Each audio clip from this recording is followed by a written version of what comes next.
தென்மதுரை வீரனுக்கு என்னுடைய மாமனுக்கு தேக்குமர தேகமடி அம்மா அம்மா.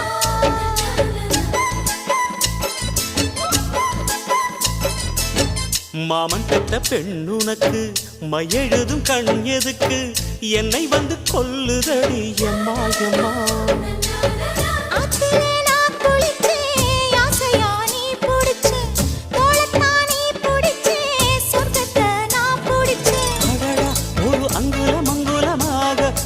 ஆசையில் முத்தங்கள் போட அதை என்னென்ன சொல்லுவேன் எப்படி சொல்லுவேன் நானே. சந்தனமே குங்குமமே நில்லடியோ இனிக்கும் செந்தமிழில்